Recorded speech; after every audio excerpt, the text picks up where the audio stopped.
champion, right? Right on. So I've always respected that MVP's story didn't end at WWE. The MVP Hassan Assad's story. And when he left and he went to Japan as a fan, I understood why.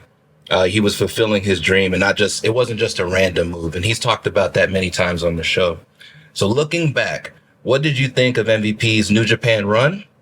And what about Japanese wrestling do you think brings out the best in certain performers? I'm really glad you asked. First of all, I really enjoyed MVP versus Chris Benoit, and I thought by far it was the best match on the show I went to that day, and it was absolutely worth the price of the ticket, and everybody that I brought to the show really felt that way.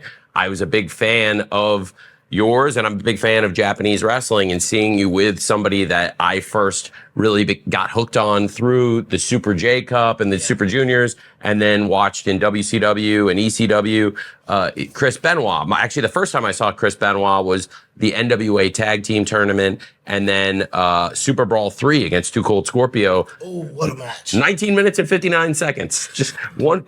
Too Cold Scorpio pulled it out with 1 second to go. It's Super Bowl 3 in Asheville, North Carolina. And I really loved the match you had. And from then on, I absolutely would see MVP as somebody that would fit like a glove with New Japan Pro Wrestling. So with MVP and Shelton Benjamin both being in AEW, I really enjoyed talking to both of them about New Japan and the runs in New Japan. The time that P was in New Japan Pro Wrestling is a very formative, important time for the promotion. And I'm a big fan of the New Japan Pro Wrestling Intercontinental Championship.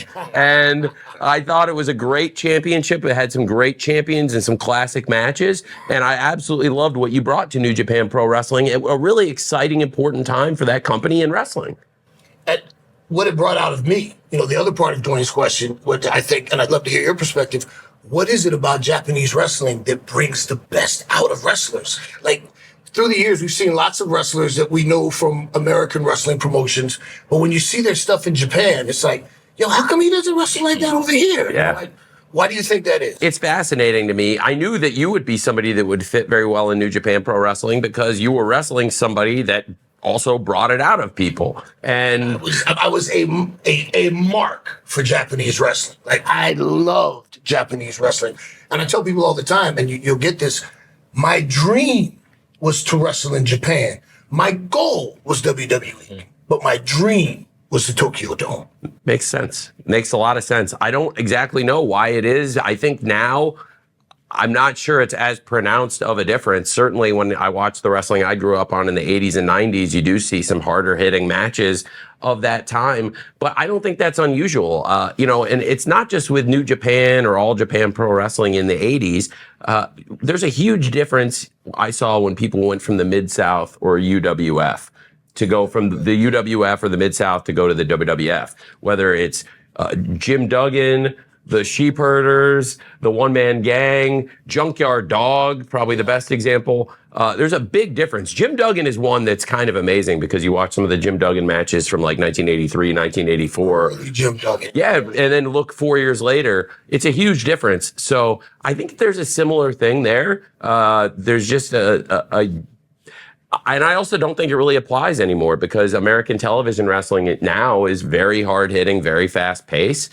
But certainly, for a long time, there was this, and I felt like you were a wrestler in America who really embodied somebody, like you said, that loved Japanese pro wrestling and tried to put on hard-hitting, good matches, no matter where you wrestled. Yeah, well, they're consistent in that. So, talking about those elite-level Japanese matches, a match that when I do seminars, when I talk to youngsters, that I often bring up, talking about conditioning, being in shape, your fitness level. Because I say all the time, when in wrestling, when I leave my feet, I am literally putting my life in your hands. And, you see guys that step into the ring out of shape, they don't have a gas tank. And I'm like, hey, if you want to be in the main event is generally 20 minutes. You got to be able to go bell to bell. And that's something that Benoit instilled in me. We do 500 squats every day before we'd run the stairs and do drills. So I was in shape for those matches. The match that I hold up, that I show to these young kids, is Okada I. Great. From start to finish, the execution, the snap, like everything. The selling was there for the exhaustion, but the execution on everything had the snap on it. Was it 49 minutes? So yeah. So like bell to bell. Unbelievable. Until it was done. One of the most amazing displays I've seen. And, you know, if you ask me, you know, what is Japanese wrestling? That's a match that I would hold up and say, this is the embodiment of Japanese wrestling. But you, in AEW, have brought that to the American audience now.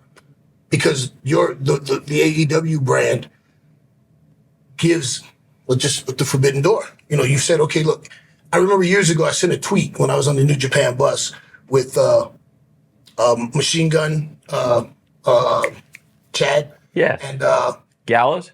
oh no, it wasn't Gallows. Gallows wasn't there yet. It was me, Shinsuke Nakamura, and Machine Gun.